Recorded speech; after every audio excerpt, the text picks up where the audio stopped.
नमस्कार दोस्तों, आशा करता हूँ आप लोग ठीक होंगे। तो दोस्तों आज हम लोग शुरू करने वाले हैं अपना मैथ का बैच, जो कि हम लोग जीरो से हीरो बनने की तरफ बढ़ेंगे।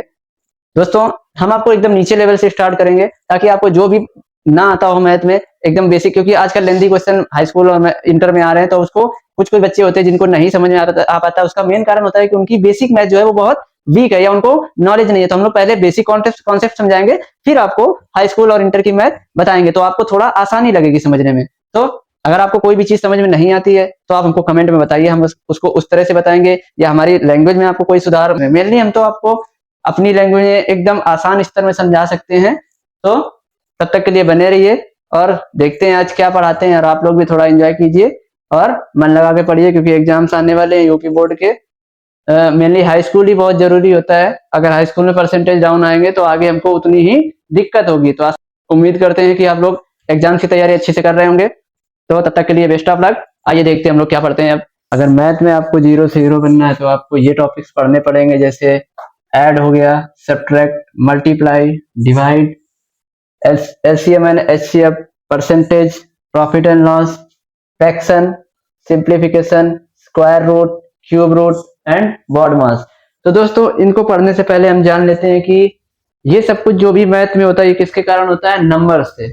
तो नंबर्स क्या होते हैं इस चीज के बारे में पहले हम लोग जानते हैं कि नंबर्स की खोज कैसे हुई और किस तरह के नंबर्स होते हैं जिसके बारे में हम लोग मैथ में आगे कैलकुलेशन करेंगे। नंबर्स होते हैं हमारे,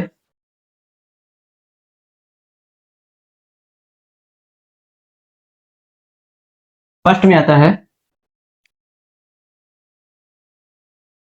होल नंबर, सेकंड है हमारा नेचुरल नंबर, और इसी तरह से पहले ये जान लेते हैं कि होल नंबर्स क्या होते हैं। तो दोस्तों होल नंबर्स में आते हैं हमारे 0, 1, 2, 3, 4, 5, 6, और ऐसे लेकर के जहां तक हमारी काउंटिंग चलती है वहां से हमारा मतलब अनंत तक चलेगा। अगर जीरो से लेके अनंत तक जाएंगे वो होल, जीरो से लेके अनंत तक जाएंगे वो होल नंबर्स कहलाएगा। और यहीं अगर हम बात करें हमारे नेचुरल नंबर्स की, जो कि प्राकृतिक संख्याएं होती हैं, तो यहाँ पे हम लोग लिखेंगे 1, 2, 3, 4, 5 से लेके अनंत तक। तो इनमें और इनमें क्या फर्क है, होल नंबर तब होता है जब जीरो से लेके कोई गिनती अनंत तक जाती है, उसको होल नंबर बोलेंगे। और यदि 1 से लेके अनंत तक जाएगी तो वो नेचुरल नंबर कहलाएगी। और इसी तरह आता है हमारा इवन नंबर। इवन नंबर दोस्तों क्या होते हैं, इवन नंबर होते हैं भाज्य संख्याएं, या उनको हम सम संख्या भी बोल सकते हैं। सम संख्या का मतलब होता है जैसे जो 2 से डिविजिबल हो, 2, 4, 6, 8, 10 डॉट डॉट करके अनंत तक, यानी कि जो संख्याएं 2 से डिविजिबल होगी या 2 से जिनमें भाग चला जाएगा उनको हम लोग इवन नंबर्स बोलेंगे, यानी कि सम संख्याएं बोलेंगे। और इसी तरह लेते हैं हम लोग ऑड नंबर। ऑड नंबर को बोलते हैं विषम संख्या।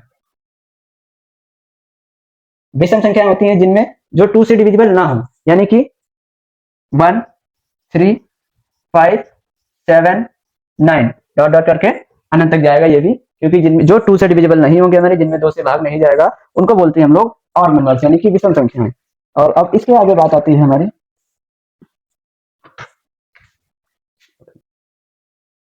तो दोस्तों इसमें हम लोग जानेंगे प्राइम नंबर्स और कंपोजिट नंबर्स के बारे में। प्राइम नंबर्स क्या होते हैं, प्राइम नंबर्स वो संख्याएं होती हैं जो खुद से और 1 से डिविजिबल हो, यानी कि उनके सिर्फ 2 ही फैक्टर होते हैं।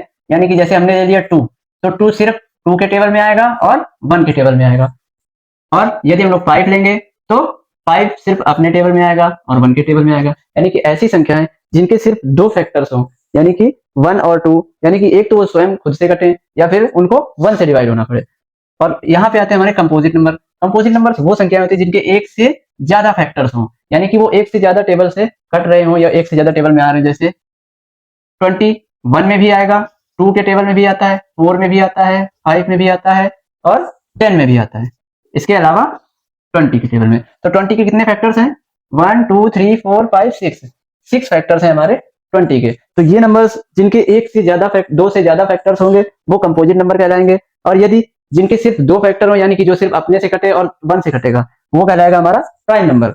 तो अब इन सबको हम समझने के बाद अब हम लोग आते हैं अपने बेसिक कॉन्सेप्ट पे कि मैथ को सीखने के लिए कौन से बेसिक कॉन्सेप्ट होते हैं। ऐड यानी कि जोड़। तो दोस्तों जोड़ने के लिए हमको काउंटिंग आना बहुत जरूरी है। हम लोग बिल्कुल नीचे स्तर से शुरू करेंगे ताकि हमको आगे आने में कोई तकलीफ ना हो, यानी कि बेसिक कॉन्सेप्ट जो भी है वो यहीं पे सॉल्व हम लोग समझ लेंगे, तो हमको आगे जो भी कैलकुलेशन आएंगे उनको हम लोग बहुत आसानी से इजीली सॉल्व कर सकते हैं। तो देखिए हम लोग जोड़ में क्या होता है हमारे, जैसे पहले तो सिंबल की बात कर लेते हैं कि सिंबल कौन कौन से होते हैं। यदि सिंबल ये है प्लस का, तो यानी कि इसका मतलब है ऐड करना है, आपको जोड़ करना है। यदि सिंबल है माइनस, तो इसका मतलब है कि आपको सब्ट्रैक्ट करना है, यानी कि घटाना है। और इसके बाद ये जो सिंबल होता है ये होता है हमारा मल्टीप्लाई, यानी कि गुणा करना है। इसके बाद फिर ये सिंबल आता है हमारा, इसका मतलब होता है डिवाइड, यानी कि भागफल। फिर इसके बाद एक सिंबल आता है ऑफ का, ऑफ इसका भी मतलब होता है मल्टीप्लाई। तो दोस्तों इन चीजों को हम इस टॉपिक में पढ़ने वाले हैं, इसके अलावा हम लोग मैथ नहीं सीख सकते हैं। तो आइए, ऐड में होता है जैसे हमको दे दिया जाए 2 5 8 1 6 9।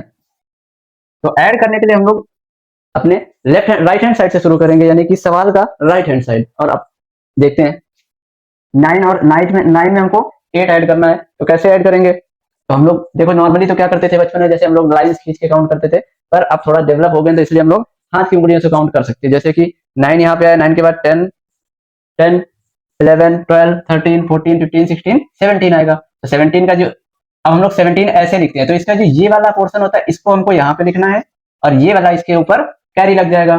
फिर हमको क्या करना है, फिर इन सबको ऐड करना है तीनों को। तो 6 में 5 ऐड करेंगे, फिर उसमें 1 ऐड करेंगे। 6 5 हमारा होता है 11, 11 और 1 12।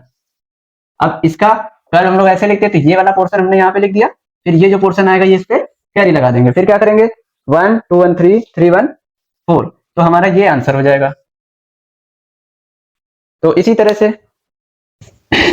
तो दोस्तों अब हम लोग जानेंगे सब्ट्रैक्ट के बारे में। सब्ट्रैक्ट में क्या होता है, हमको घटाना पड़ता है। जैसे कि हमको यहाँ पे दिया गया है 7, 7 से हमको 1 कम करना है, यानी 7 से 1 कम करेंगे तो एक पहले क्या आएगा, यानी 7 से 1 कम करेंगे तो हमारा 6 आएगा। और ऐसे ही 9 लिखा है, 9 से 2 हमको सब्ट्रैक्ट करना है, यानी कि 9 से 2 घटाना है। तो यानी 9 से 2 घटा दें, अगर 9 से 2 पहले कौन सी संख्या आती है 9 8 और 7, यानी यहाँ पे हम लोग क्या लिखेंगे 7। फिर उसके बाद 8 से 6 सब्ट्रैक्ट करेंगे, तो यानी कि 8 से 6 जब सब्ट्रैक्ट करेंगे तो यानी कि हमारा आएगा 2। तो इसी तरह दोस्तों हमारा आता है मल्टीप्लाई का कॉन्सेप्ट। मल्टीप्लाई का मतलब ये होता है कि मल्टीप्लाई में हमको टेबल्स आने चाहिए, पहाड़ा आना चाहिए। यानी कि जैसे इसमें 3 का मल्टीप्लाई हमको 127 में करना है, 3 का गुणा 127 में करना है। तो क्या करेंगे दोस्तों, पहले 3 का टेबल पढ़ेंगे 7 टाइम्स, यानी कि 3 का पहाड़ा 7 बार पढ़ना है। तो 3 7 जा कितना होता है, 3 7 जा होता है हमारा 21, 3 7 21। तो 21 के जैसे ये वाला पार्ट होता है 21 हम लोग ऐसे लिखते हैं, तो ये पार्ट को हम लोग यहाँ लिखेंगे। सेम है जैसे ऐड में कैरी दे रहे थे वैसे ही हमको कैरी यहाँ पे भी देना है। तो 2 इसके ऊपर नेक्स्ट संख्या के ऊपर कैरी लगा देंगे। फिर क्या करेंगे 3 2 जा, 3 का पहाड़ा पढ़ेंगे 2 बार, 3 दूना 6, 6 के बाद फिर जो ये 2 हमने कैरी लगाया था इसको ऐड कर देंगे। 6 और 2 कितना हो जाएगा 8। फिर क्या करेंगे, अब इस टेबल का हो गया, अब 3 बन जा, फिर एक 3 का टेबल एक बार पढ़ेंगे, 3 एक कम 3। तो ऐसे ये इसका आंसर आ जाएगा 381। लेकिन गाइस अगर इसके बाद हमको दे दिया जाए कहीं दो संख्याओं की डिजिट, जैसे यहाँ पे लिखा है 190 इंटू 39, इस तरह से अगर दे दिया जाए तभी हम लोग सेम प्रोसेस करेंगे, बट पहले इस वाली डिजिट का सॉल्व करेंगे। लेकिन अगर जीरो का गुणा हम लोग किसी भी डिजिट में कराएं, कोई भी संख्या हो, अगर उसका गुणा 9 से हो रहा, मल्टीप्लाई 9 से कराएं या किसी में भी कराएं जीरो से, तो वहां पे जीरो ही आएगा। तो इसके बाद अब 9 का टेबल पढ़ते हैं 9 बार, 9 का गुणा 9 में कराते हैं, 9 9 81, तो 8 कैरी, फिर 9 एकम 9, 9 और 8, 9 और 8 होता है हमारा 17। अब क्या करेंगे, जब हमको नेक्स्ट टेबल पढ़ना है, अब इस डिजिट का हमने कर लिया, लेकिन जब इस डिजिट का नंबर आएगा तो हम लोग ये जो पहली संख्या थी इसके नीचे मल्टीप्लाई का सिंबल लगाएंगे। फिर इसके बाद क्या करेंगे 3 का पढ़ेंगे, 3 का टेबल जीरो में कराएंगे, जैसा कि हमने बताया कि जीरो में किसी भी संख्या का मल्टीप्लाई कराएंगे तो वहां पे जीरो ही आना है। तो 3 का जीरो मल्टीप्लाई कराया जीरो, 3 9 जा, 3 9 27। फिर इसके बाद क्या हो जाएगा 2 इसके ऊपर हम लोग कैरी रख लेंगे, तो 3 बन जा 3, 3 और 2 5। इसी तरह दोस्तों हम लोग क्या करेंगे लास्ट में इसको फिर ऐड कर देंगे। ऐड करेंगे तो सामने सामने की डिजिट ऐड करनी है, जीरो का जीरो 1 7 7 होता है हमारा 14, 1 कैरी और 5 और 2 7। तो लोग जानेंगे डिवाइड के बारे में। डिवाइड का मतलब भागफल, भागफल का सिंबल ये होता है जैसा कि हमने बताया था। तो यानी हमको अगर दे दिया जाए भागफल में भी, अब जनरली मैंने जैसे बता दिया कि मैथ में आपको टेबल काउंटिंग इन सब की जरूरत पड़ेगी, तो आपको डिवाइड आने के लिए टेबल्स आना बहुत जरूरी है। तो यानी कि जैसे हम लोग देखें, हमको क्वेश्चन दिया गया है 120 डिवाइड बाई 2, तो इसका मतलब है कि हमको 120 में 2 का भाग देना है। तो इसको हम लोग कैसे डिवाइड करेंगे? तो सबसे पहले अपना पुराना तरीका अपनाते हैं, इस तरह का बनाएंगे। तो जो 2 होगा उसको यहाँ लिखेंगे और 120 इसके अंदर लिखेंगे। लाइट जा चुकी है इसलिए थोड़ी सी लाइट कम हो गई होगी। चलिए देखते हैं। तो 2 का तो पहले हम लोग देखते हैं गाइस कि इस 2 को फर्स्ट डिजिट से डिविजिबल करें। तो यहाँ पे अगर ये डिजिट छोटी है हमारी, जैसे कि 2 बड़ा है और 1 छोटा है, तो हमको क्या करना पड़ेगा? फिर हम इन दोनों को शामिल कर लेंगे। अब ये 12 हो गया, ये इससे बड़ा है, तो हमेशा हम जब भी डिविजन करेंगे तो डिवाइड के लिए हमारा जो भागफल होना चाहिए, जिसमें हम भाग देंगे, तो वो क्या होना चाहिए? बड़ी डिजिट होनी चाहिए। 2 में जब 12 का, अब 12 में 2 का डिवाइड करो, यानी कि 2 का टेबल पढ़ो कि 12 से ज्यादा ना हो, ठीक है, यानी कि 12 रहे या उससे कम रहे, पर उससे ज्यादा नहीं होना चाहिए। कि 2 के टेबल में देखो 12 कितनी टाइम्स में आता है? तो 2 एकम 2, 2 दूना 4, यानी कि लगभग आता है 2 2 छंग 12, 2 6 जा 12। तो क्या करेंगे? उस 6 को हम लोग यहाँ लिखेंगे, 12 यहाँ लिखेंगे, इसके बाद करा देंगे माइनस, यानी कि घटाना है हमको। तो 2 से 2 गया 0, 2 से 1 से 1 गया 0। तो अब ये जो हमारी संख्या बची थी इसको हम लोग यहाँ उतार देंगे। तो इसके अब टेबल तो आएगा नहीं, आगे कोई डिजिट है नहीं, तो इसी 0 को उठा के यहाँ पे रख देंगे डायरेक्ट। तो यानी कि 2 का डिवाइड हम लोग 120 में करेंगे तो आंसर कितना आएगा? 60 आएगा। इसी तरह से अगर हमको दे दिया जाए कि 3 का मल्टीप्लाई हमको देना है 726 में, तो हम लोग क्या करेंगे? अब जब तक कि मैं इरेज करता हूं तब तक कि आप चैनल को लाइक और सब्सक्राइब कर दीजिए और शेयर कर दीजिए। आपको अगर बेसिक कॉन्सेप्ट सीखना है मैथ के तो अपनी भाषा में सिखाऊंगा बिल्कुल। देखिए, अब देखो 3 का पहाड़ा पढ़ना है कि 7 से ज्यादा ना हो, तो यानी कि 3 एकम 3, 3 दूना 6, ठीक। अगर इंग्लिश में बोले तो 3 1 जा 3, 3 2 जा 6 और 3 3 जा होगा 9, यानी कि वो हो जाएगा इससे ज्यादा। तो हमको या तो 7 आए या उससे कम आए, तो क्या करेंगे? 3 दूना 6 लिखेंगे, ठीक। अब इससे घटाना था हमको, तो 7 से 6 गया, कितना बचा? 1 बचेगा, ठीक। अब ये इससे छोटा है, देखिए 3 से अगर 1 में डिविजिबल अब जाएगा नहीं, तो क्या करेंगे? इसको हम कैरी ले लेंगे, उतार लेंगे, ठीक। इसको नीचे लेके आए, तब ये 12 हो गया। अब 3 का टेबल पढ़ो, 12 से ज्यादा ना हो, तो यानी कि 3 चौको 12, ठीक। फिर सब्ट्रैक्ट लगाएंगे, 2 से 2 गया 0, 1 से 1 गया 0। अब हमारे पास कौन सी डिजिट बचेगी? 6। तो इस 6 को यहाँ कैरी ले लेंगे। 3 का पहाड़ा पढ़ो, 6 से ज्यादा ना हो, यानी 3 एकम 3, 3 दूना 6, ये आ गया हमारा 6। तो जब तक सारे डिजिट में मल्टीप्लाई मतलब डिवाइड ना कर दें तब तक सवाल नहीं खत्म होना चाहिए। तो ये देखो, इसको बोलते हैं भाजक, ठीक, इसको बोलते हैं भागफल, और इसको बोलते हैं हमारा, अगर यहाँ पे नीचे कोई डिजिट बचती है तो उसको शेष फल बोलेंगे। यानी कि ये होता है हमारा, ये रिमाइंडर होगा, ये क्विटेंट होगा। आइए जानते हैं एलसीएम और एचसीएफ के बारे में। तो एलसीएम क्या होता है? एलसीएम का मतलब होता है कि हमको किसी संख्या का इतने इतने फैक्टर करने, इतने टेबल से हमको उसको डिवाइड करना है कि जब तक नीचे हमारा 1 ना आ जाए। तो मतलब अब देखो, जब भी एलसीएम करेंगे तो एलसीएम हमेशा असेंडिंग ऑर्डर वाले टेबल में चलेगा। यानी कि अगर 2 है, ठीक, पहले हम लोग 2 से देखेंगे 2 के टेबल में 20 आता है या नहीं। अगर 2 में नहीं आता है तो 3 से काउंट करेंगे, 3 से 4 में, 4 से 5 में, ऐसे असेंडिंग ऑर्डर चलाते जाएंगे। हमको ऐसा नहीं करना है कि डायरेक्ट 10 2 जा 20 लिख दें, ऐसा नहीं। हमको यहाँ पे जो डिजिट हमारी चलेगी वो असेंडिंग ऑर्डर में होनी चाहिए। जैसे 20 लिखा है तो 20, 2 के टेबल में 20 कितने टाइम्स में आएगा? 2 10 जा 20, ऐसे लिख सकते हैं। फिर क्या करेंगे? अभी देखो ये 2 से कटेगा, तो 2 का टेबल पढ़ो, 2 5 जा 10, 5 टाइम्स गया। अब देखो 2 5 के टेबल मतलब 5 2 के टेबल में नहीं आता है, ना ही ये 3 के टेबल में आएगा, तो ये किस में आएगा? 5 के टेबल में, 5 1 जा 5। तो दोस्तों एलसीएम का मतलब ये होता है कि जब तक हमारा नीचे 1 नहीं आ जाता तब तक हमको एलसीएम चलाते रहना है। अब एलसीएम का एक रूल ये भी होता है, अगर हमको जानना है कि ये टेबल किससे कटेगा, जैसे हमने यहाँ पे दे दिया आपको 1 3 5, तो हमको ये दिमाग नहीं ज्यादा लगाना है कि ये इवन टेबल से जाएगा या ऑड टेबल से। हमको बस लास्ट वाली डिजिट ये देखना है कि लास्ट वाली डिजिट अगर इवन है तो ये इवन टेबल से जाएगा, और अगर ऑड है तो ऑड टेबल से जाएगा। अभी यहाँ पे देख लीजिए लास्ट में ऑड संख्या है, कि यानी कि हमको बस इतना देखना है कि हमें 2 से नहीं मल्टीप्लाई करना, बस हमें ऑड वाले टेबल्स को देखते रहे। 3 से देखो, पहले 3 से डिविजिबल है कि नहीं, तो 3 से डिविजिबल कैसे होगा? देखो 3 का टेबल पढ़ो, 13 से ज्यादा ना हो, तो 3 4 जा 12, तो जो हमारा जितने टाइम्स जाएगा वो हम यहाँ पे लिखेंगे। 4 टाइम्स गया, 3 4 जा 12 लिख दिया। अब ये था 13, हमारा आंसर क्या है? 12, तो उसका 12 का एक कैरी इधर जाएगा ना, जो 13 बना था हमने 12 बनाया है, तो इसका मतलब एक कम रह गया, तो वो एक हम लोग इसके आगे मान लेते, जैसे यहाँ पे लिखा हुआ है। तो क्या करेंगे? अब ये 15 हो गया। अब 3 का टेबल पढ़ो, 15 से ज्यादा ना हो, तो 3 5 जा 15, यानी कि 53 15। अभी भी देखो ये लास्ट में क्या है? ऑड नंबर है, तो मतलब ऑड टेबल से ही जाएगा, हमको इवन टेबल में जाने की कोई जरूरत नहीं है, सिर्फ ऑड टेबल को काउंट करना है। जैसे कि 3 1 जा 3 कर लिया, फिर 1 कैरी इसमें चला जाए क्योंकि यहाँ पे 4 है, 3 1 जा 3, यहाँ पे 4 था, 1 कैरी चला गया, यहाँ 15 हुआ, तो अब क्या करेंगे, 3 की टेबल 15 कितने बार में आता है, 5 बार में, तो 53 15। अभी देखो अभी 15 फिर आ रहा ना 3 की टेबल में, तो 3 5 जा 15। हम लोग को डायरेक्ट नहीं करना होता है कि 5 से 15 करते हैं, ये बिल्कुल भी नहीं करना। एलसीएम जब भी करेंगे तो खास ध्यान रखना कि इधर की टेबल जो हो वो असेंडिंग ऑर्डर में ही चले। अब क्या करेंगे, 5 1 जा 5 हो गया हमारा एलसीएम। सॉरी, इसको इस तरह से करना होता है। तो अभी एक इसका और मेथड आपको बताते हैं, अगर थोड़ा सा मतलब लॉन्ग वे में एलसीएम आता है तो उसको किस तरह से हमको करना है। तो जब तक कि हम इसको इरेज कर रहे हैं तब तक कि आप थोड़ा लाइक कमेंट शेयर कर दीजिए मेरे चैनल को। आज ही मेरी ये फर्स्ट क्लास है और यहाँ पे आप जुड़े रहिएगा, आपको मैं मैथ में एकदम जीरो से हीरो बनाऊंगा। जैसे कि हमको अब यहाँ पे दी जाती हैं 2 डिजिट्स, यानी कि यहाँ पे लिखा है हमारा 20 और यहाँ पे लिख देता है 60। तब हम लोग क्या करेंगे, तो हमको ये देखना है कि हम दोनों को एक ही टेबल से लेके चलें या फिर अलग अलग टेबल से लेके, लेकिन बस करना यह है कि हमको एक साथ, देखिए कैसे करना है इसको। अब हम लोग यहाँ पे 2 लिखेंगे क्योंकि यहाँ लास्ट में 0 है, यहाँ भी लास्ट में 0। हमको ये पता है जिसके लास्ट में 0 होगा वो 2 से डिविजिबल होती है, यानी कि वो सिर्फ किस टेबल से जाएगी, इवन नंबर वाले टेबल से जाएगी। तो कैसे करेंगे, 2 का टेबल पढ़ो 20 से ज्यादा ना हो, तो 2 10 जा 20, 10 टाइम्स जाएगा, तो 2 10। फिर क्या करेंगे, कॉमा लगाता, कॉमा लगा दिया। अब इसकी बारी है, अब देखो 2 के टेबल से 60 कट जाएगा कि नहीं कट जाएगा, 2 3 जा 6, 0 का 0 लिख देंगे, यानी 32 जा 60 होता है, वैसे भी हमको पता है। फिर क्या करेंगे, जब तक 0 रहेगा मतलब समझ लो कि वो इवन नंबर ही रहेगा, ठीक। 2 5 जा 10। अब यहाँ पे क्या आएगा, 2 1 जा 2, ठीक, यहाँ से एक 1 कैरी इधर गया तो ये 10 बन जाएगा। फिर हम लोग क्या करेंगे, 2 का टेबल पढ़ो 10 कितने टाइम्स में आता है, 5 टाइम्स में, तो 2 5 जा 10। अभी देखो अभी यहाँ पे 5 है, यहाँ पे 15 है, तो हमें क्या करना है, पहले 5 से नहीं करना है क्योंकि हमको पता है कि 3 के पहाड़े में भी 15 आता है। तो हमको क्या करेंगे, पहले इधर हमें असेंडिंग ऑर्डर में चलना है, तो यहाँ पे 5 को वैसे ही लिख देंगे और यहाँ पे क्या करेंगे, 53 15, 3 5 जा 15। अब देखो दोनों बराबर आए। अब 5 किस टेबल में आएगा, 5 1 जा 5, 5 1 जा 5। तो जब तक नीचे 1 नहीं आ जाता है तब तक हम लोग ऐसे ही करते रहेंगे।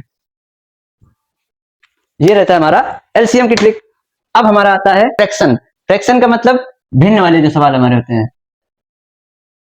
अब यहां से हमारा थोड़ा मैथ ट्रिकी होना शुरू हो जाती है। मतलब ट्रिकी का मतलब कुछ ज्यादा इतना मतलब डरावनी चीज नहीं है, पर हम लोग इसको थोड़ा मतलब डरने लगते हैं क्योंकि इसमें डिजिट फ्रैक्शन में आ जाती है। फ्रैक्शन का मतलब होता है कि कोई डिजिट ऐसे लिखी हो, इस तरह से अगर हमको ऐड करना है। अभी तक हम लोग ऐड कर रहे थे नॉर्मली, वैसे कर रहे थे 2 + 3 करें तो 5 आ जाएगा, लेकिन जब इस तरह से ऐड दे दिया था हम लोग कैसे करेंगे। तो इसका एक सिंपल सा मेथड होता है कि जो नीचे डिजिट दी गई है उसका हम लोग एलसीएम करा लेंगे। लेकिन इससे पहले हम लोग देख लेते हैं कि अगर नीचे की डिजिट सेम होगी, अगर नीचे दी हुई संख्याएं सेम है तो हमको कुछ नहीं करना है, बस ऐसे लाइन खींचना है। अगर नीचे दी हुई संख्याएं सेम है तो एलसीएम उसका वही रहेगा। अगर नीचे सेम है तो एलसीएम वही संख्या रहेगी और ऊपर जो भी सवाल होगा हम लोग सिर्फ उसी को लिख देंगे। 1 + 3 लिखा है तो डायरेक्ट 1 + 3 कर देंगे, इसमें ज्यादा कुछ करने की कोई जरूरत नहीं है। 3 और 1, 3 + 1 कितना हुआ, 4, अपॉन में क्या था 2। अब देखो हम लोग इसको क्या करेंगे, जब भी डिजिट फ्रैक्शन में लिखी होगी तो हम लोग उसको सिंपल बनाने की कोशिश करेंगे, यानी कि हमको इसको क्या करना है, काटना है। यानी कि 2 से देखो 4 डिविजिबल है कि नहीं है, तो कितने टाइम्स में होगा, 2 1 जा 2, 2 2 जा 4, तो आंसर हमारा क्या आएगा 2। अब इसी तरह अगर हमको ये डिजिट दे दी जाए 3/15 प्लस 4/9, तो अब यहाँ दोस्तों हम लोग क्या करेंगे, अब देखो यहाँ पे जो हमारा नीचे की संख्याएं हैं यानी कि जो डिनोमिनेटर है वो क्या है, अलग है। तब हम लोग क्या करेंगे, यहाँ पे हम लोग लेंगे एलसीएम किसका, 15 और 9 का। तो 15 और 9 का एलसीएम कैसे लेंगे, जैसा कि अभी हमने आपको बताया था 15, 9 सेम एक साथ अभी बताया था। तो देखो 15 किस टेबल में आता है, 9 किस टेबल में आता है, 3 के टेबल में। जाहिर सी बात है देखो ऑड नंबर है तो ऑड के टेबल में ही वो आएगा। तो 3 1 जा 3, 3 3 जा 9, 3 टाइम्स में आएगा और 5 टाइम्स में 15 आएगा। देखो दोनों एक ही टेबल्स में आ रहा है तो हम लोग लिख सकते हैं डायरेक्ट 3 5 जा 15, 3 1 जा 3 3 जा 9, तो 3 टाइम्स क्या ये। अब देखो 3 के टेबल में 5 नहीं आएगा, वैसे ही लिख देंगे, कॉमा लगाओ, 3 1 जा 3। अब 5 किस टेबल में आता है, 5 के टेबल में, 5 1 जा 5। तो एलसीएम हमारा कैसे निकाला जाएगा, एलसीएम निकाला जाएगा इनको मल्टीप्लाई करके। तो ये क्या है हमारा 3 × 3 × 5, यानी कि इनको इंटू करा लेंगे, मल्टीप्लाई मतलब करा लेंगे। 3 3 जा 9, 9 5 जा 45, 3 3 9, 9 5 45, 45 आया हमारा एलसीएम। तो क्या करेंगे, उस 45 को हमको ऐसी बड़ी लाइन खींच के क्या करेंगे, एलसीएम को लिख देंगे नीचे। अब जो भी काम होना है वो ऊपर वाली लाइन से होना है। तो हमको बस इतना देखना है कि एलसीएम जो हमारा बना था वो कितना बना था, 45 बना है। तो क्या करेंगे कि यहाँ पे जो 15 है इसमें हम लोग कितने का गुणा करा दें कि ये 45 हो गए, यानी कि हमें एलसीएम के बराबर इस चीज को बनाना है। तो 15 में देखेंगे, अगर 15 में हम लोग 3 का मल्टीप्लाई करें तो 45 हो जाएगा, 15 3 45। तो उस 3 का गुणा हमें यहाँ नहीं कराना है बल्कि इस जगह कराना है। इसी तरह यहाँ पे 9 है, 9 में कितने का गुणा कराएंगे 45 हो जाए तो 5 का, तो उस 5 का मल्टीप्लाई यहाँ नहीं इसके ऊपर वाली डिजिट में कराएं, क्योंकि यहाँ का तो हमने एलसीएम निकाल लिया 45। अब जो भी करना है वो ऊपर की संख्या में करना है। तो 3 त्रिका 9 प्लस था, प्लस लगा लिया, 4 पंचे 20, ये 20 लिख लिया। अब क्या करना है 20 प्लस 9 यानी 20 में 9 जोड़ दें, कितना आ जाएगा 29/45। तो दोस्तों इस तरह से हमारे फ्रैक्शन होते हैं। अभी हम आपको नॉर्मल मेथड बता रहे हैं, अभी जैसे जैसे कॉन्सेप्ट बढ़ेगा हम लोग जैसे जैसे आगे पढ़ेंगे वैसे वैसे इस चीज को और थोड़ा ऊंचे स्तर पे समझाएंगे। अभी हम आपको सिर्फ बेसिक चीजें बता रहे हैं, तो इसलिए एक एक दो क्वेश्चन ही बताएंगे। तो दोस्तों अब हम लोग जानेंगे बॉड मास के बारे में। बॉड मास का मतलब होता है, इसका उपयोग हम लोग सिंप्लीफाई में करते हैं, क्योंकि जो जो इक्वेशन कभी कभी आ जाती है प्लस माइनस एडिशन सब कुछ एक साथ दे दिया जाए, तो वहां पे हम लोग बॉड मास का इस्तेमाल करें। बॉड मास का मतलब बी से होता है ब्रैकेट, यानी कि कोई अगर इक्वेशन हमको ब्रैकेट में दी जाती है, ऑफ ओ से ऑफ, ऑफ का मतलब हमने बताया था आपको मल्टीप्लाई, डी से डिवाइड, डिवाइड का मतलब भागफल, एम से मल्टीप्लाई होगा, ए से एडिशन, एस से सब्ट्रैक्ट। तो मेनली अब हम आपको बताते हैं कि इसका उपयोग कहां पे होगा। तो इसका उपयोग होता है हमारे सिंप्लीफाई वाली इक्वेशन में। अब सिंप्लीफाई क्या होता है, तो सिंप्लीफाई ये हम लोग जानते हैं। देखो जैसे एक साथ हमको सारे जो सिंबल्स है मैथ के वो एक साथ दे दिए जाए तो हमको कैसे करना है, तो यानी जैसे ब्रैकेट में ये लिखा है इंटू 3 प्लस 2 माइनस 1, इस तरह से जब दे दिया जाए तो हम लोग हमेशा बॉड मास का उपयोग करेंगे। बॉड मास का मतलब ये है कि सबसे पहले हमको जो इक्वेशन दी गई उसको सॉल्व करेंगे। सबसे पहले क्या है बी से ब्रैकेट, अगर ब्रैकेट यहाँ दिया गया तो पहले सिर्फ ब्रैकेट को सॉल्व करेंगे। तो यानी कि ब्रैकेट को जब सॉल्व करेंगे तो 6 का डिवाइड करेंगे 120 में कितने टाइम्स में जाएगा, तो 6 2 जा 12 और 0 का 0। जब ये डिवाइड हो जाएगा तो ब्रैकेट हट जाएगा हमारा, फिर क्या आया है इंटू 3 प्लस 2 माइनस 1। बॉड मास में हमको स्टेप वाइज सवाल करने होंगे, ऐसा नहीं कि सारे क्वेश्चन हमने एक ही साथ करा लिया, एक साथ डिवाइड करा लिया उसी मल्टीप्लाई फिर ऐसा एक लाइन में ऐसे नहीं किया है। जब भी बॉड मास का सिंप्लीफाई दिया जाए तो हमको स्टेप वाइज चलना है। अब मतलब देखो ऑफ हमारा है नहीं, इसके बाद क्या दिया डिवाइड, डिवाइड कहाँ था, डिवाइड हमने सिर्फ इसको जब ब्रैकेट सॉल्व किया तो उसी में डिवाइड का ही तो क्वेश्चन था, हमने उसको सॉल्व कर लिया। फिर क्या दिया गया एम से मल्टीप्लाई, मल्टीप्लाई कहाँ पे है ये है, तो इसको हम लोग पहले कैसे सॉल्व करेंगे 3 का मल्टीप्लाई 20 में कराना है। तो देखिए 3 0 0 3 2 जा 6 कितना आया 60। अब आगे क्वेश्चन क्या था प्लस 2 माइनस में 1, अब क्या है मल्टीप्लाई के बाद ऐड, तो ऐड कहाँ है, ऐड इन दोनों डिजिट्स में है 60 प्लस 2 तो क्या आएगा 62, फिर क्या है माइनस का 1। जाहिर सी बात है कि 62 से 1 घटाना है तो आंसर कितना आ गया 61। आशा करता हूं आपको ये समझ में आया होगा, और अगर आपको समझ में नहीं आ रहा तो टेंशन लेने की कोई बात नहीं है, ये बेसिक कॉन्सेप्ट है। हम आपको ये बता रहे हैं कि इन मतलब मैथ को सीखने के लिए हमको इन टॉपिक्स की जरूरत पड़ेगी, ये टॉपिक हमको आएंगे तभी हम लोग सीखेंगे, लेकिन हमने आपको नॉर्मली ऐसे बता दिया है, पर अब जब क्वेश्चन आएंगे तो करते करते हम लोग को मैथ हमेशा प्रैक्टिस जाती है, जितना प्रैक्टिस करोगे उतना ज्यादा हमको मैथ आएगी। तो अभी हम लोग टेंशन लेने की बात नहीं है, कराते रहेंगे, सवाल सॉल्व करते करते सब चीज आने लगेगी। स्क्वायर रूट और क्यूब रूट के बारे में, स्क्वायर रूट क्या होता है, इसमें बिल्कुल नॉर्मल सी चीज है, जैसे कि स्क्वायर का मतलब हमको निकालना है 2 का स्क्वायर। स्क्वायर का सिंबल होता है कि जो भी डिजिट का स्क्वायर पूछना होगा तो उसके ऊपर हम लोग पावर में 2 लिख देंगे, तो यानी 2 का स्क्वायर। अगर पावर में 2 लिखा है तो स्क्वायर करना है, और इसी तरह अगर पावर में 3 लिखा होगा तो हम लोग क्या करेंगे क्यूब निकालेंगे, यानी कि अगर पावर में 3 है तो क्यूब रूट निकालेंगे, अगर पावर में हमारा 2 है तो स्क्वायर रूट निकालेंगे। अब इसको कैसे निकालना है, यहाँ पे 2 लिखा है ऊपर 2 लिखा है, यानी कि उसी संख्या का जितनी टाइम्स लिखा होगा उतने टाइम्स मल्टीप्लाई करा देंगे। 2 का मल्टीप्लाई 2 टाइम्स करा देंगे तो 2 2 जा 4। इसी तरह आपको अगर 3 का स्क्वायर दे दे तो यानी कि क्या करेंगे 3 का मल्टीप्लाई 2 टाइम्स, 3 का 2 में मल्टीप्लाई नहीं करेंगे, उसी संख्या का उतनी ही टाइम्स मल्टीप्लाई करा देंगे। अगर यहाँ 4 लिखा होता तो 3 का मल्टीप्लाई 4 टाइम्स कराते, तो 3 इंटू 3 कितना हुआ 9, और 4 का स्क्वायर कितना हो जाएगा सेम इसी मेथड से 4 इंटू 4 16। तो दोस्तों हमको मैथ में पढ़ने के लिए अप्रोक्स ये मानो कि 100 तक की तो स्क्वायर आने ही चाहिए। अगर 100 थोड़ा ज्यादा हो गया तो नॉर्मल 50 तक स्क्वायर आपको पता होने चाहिए। और इसी तरह अगर क्यूब में दे दी, जैसा कि हमने बताया था कि अगर 2 के ऊपर 2 लिखा तो 2 सेम संख्या का उसी में मल्टीप्लाई 2 टाइम्स करना पड़ेगा। अब यहाँ पे 2 की पावर 3 लिखा है तो यानी का क्या करना पड़ेगा 2 इंटू 2 इंटू 2। देखो 2 का मल्टीप्लाई 3 टाइम्स करा रहे हैं उसी संख्या में 3 बार, तो यानी 2 2 जा 4 4 2 जा 8, तो 2 का क्यूब हमारा कितना आएगा 2 का क्यूब आएगा 8। इसी तरह हमको दे दी जाए 3 का क्यूब निकालने के लिए, तो यानी क्या करेंगे 3 इंटू 3 इंटू 3, 3 3 जा 9 9 3 जा 27, तो क्यूब, अच्छा अब हमको पता कैसे चलेगा, कभी कभी इस तरह से ना देके हमको डायरेक्ट स्क्वायर दे दिया जाता है सवाल में, तब हमको ये पता लगाना होगा कि स्क्वायर जब आपको लर्न होंगे तभी पता चलेगा कि किसका स्क्वायर कौन सा है। तो स्क्वायर याद करना बहुत जरूरी है। यानी कि हमको ये देखना है, अगर यहाँ पे ये लिखा है, देखो स्क्वायर निकाला कैसे जाता है, अगर किसी डिजिट का कह दे स्क्वायर निकालो, तो जब भी स्क्वायर निकालने का आएगा तो यहाँ पे रूट लगा होगा, इसको बोलते हैं रूट का सिंबल, ठीक है। रूट में 25 लिखा है तो इसका मतलब हमको इसका स्क्वायर निकालना है। तो स्क्वायर कैसे निकालेंगे, अब स्क्वायर में एक चीज सेम होती है कि हम लोग जब भी एलसीएम करेंगे तो उस चीज का जोड़ा बनना चाहिए, तो यानी 25 किस टेबल में आता है, देखो लास्ट में ऑड नंबर है तो ऑड टेबल्स में ही जाएगा, 5 5 जा 25, 5 1 जा 5, 1 1 जा 1, इससे कोई मतलब नहीं है अपना। देखो जो हमारी डिजिट आएंगी इस साइड में इनका जोड़ा बनना चाहिए, तो जो जोड़ा बनेगा, दो जोड़ा बनेगा, एक जोड़ा बना तो उसको सिर्फ एक बार लिखना है, यानी किसका स्क्वायर है, 5 का स्क्वायर है।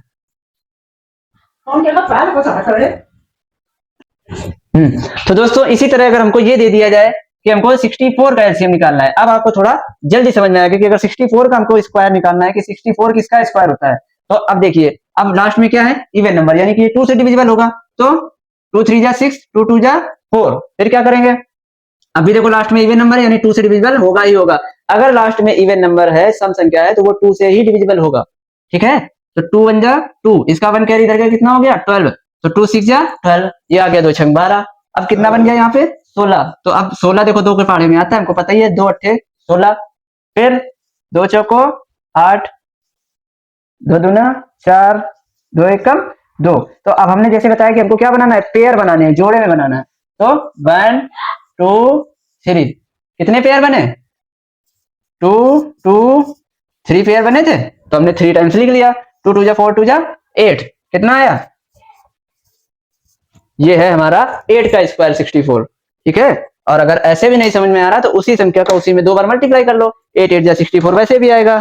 तो अब हम लोग इसी तरह हम लोग जानेंगे क्यूब रूट निकालना, तो क्यूब रूट जानने के लिए जानेंगे क्यूब रूट के बारे में। क्यूब रूट का मतलब क्या होता है, अगर उसी संख्या का क्या लगाओ, यानी कि जैसे हम स्क्वायर निकाल लेते हैं तो 2 के ऊपर 2 रख लेते हैं, अब क्या लिखेंगे 2 के ऊपर 3, तो यानी कि 2 इंटू 2 इंटू 2, तो क्या आएगा 2 2 जा 4, 4 2 जा 8, तो 2 का क्यूब हमारा क्या आया 8 आया। और इसी तरह अगर हमको डिजिट थोड़ी बड़ी दे दी जाए तब हम लोग क्या करेंगे, तो उसका एक और मेथड होता है, यानी कि हमको अगर दे दिया जाए 900, नहीं 9 का तो नहीं निकलेगा एक्चुअली, अगर हम लोग ये जाने कि यहाँ पे हमको दे दिया गया है 27 और कहते हैं 27 का क्यूब निकालो, फिर ये भी देखो रूट में लिखा जाएगा, लेकिन जब रूट में लिखा हो यहाँ पे 3 लिखा हो पावर में, तब क्या निकालना है, क्यूब निकालना है, और अगर सिर्फ रूट में होगा तो स्क्वायर निकालना है। तो देखो क्यूब के लिए हमें क्या बनाना होगा, जैसे स्क्वायर में 2 2 के पेयर बनते थे वैसे ही क्यूब में 3 3 के पेयर बनेंगे। तो देखो 27 यहाँ पे लिखा, अब 27 किस टेबल में, देखो लास्ट में क्या है विषम संख्या ऑड नंबर, तो ये सिर्फ ऑड नंबर से ही जाएगा, तो 3 9 जा 27, 3 3 जा 9, 3 1 जा 3। अब देखो जैसे स्क्वायर में हम लोग 2 2 के जोड़े बनाते थे वैसे ही क्यूब में 3 3 के पेयर बनाएंगे, जितनी पावर होती है उतने ही इसमें पेयर बनाए जाते हैं। तो इसमें पेयर कितने बने हमारे, सिर्फ एक पेयर बना, वो भी सेम क्वेश्चन मान लो दे दिए, जैसे हमको यहाँ पे लिखा है 64 का क्यूब निकालना है, तो रूट के ऊपर अगर 3 लिखा है तो मतलब क्यूब निकालेंगे, अगर रूट के ऊपर स्क्वायर लिखा है तो मतलब हमको स्क्वायर निकालना है। तो बताना है कि 64 किसका क्यूब है, तो क्या करेंगे 64 को यहाँ लिखेंगे, लास्ट में देखेंगे सम संख्या है तो मतलब 2 से डिविजिबल होगा, सेम वही एलसीएम जैसे हम लोग करते आए हैं, 2 3 जा 6, 2 2 जा 4, 2 1 जा 2, 2 6 जा 12, 2 8 जा 16, 2 4 जा 8, 2 2 जा 4, 2 1 जा 2।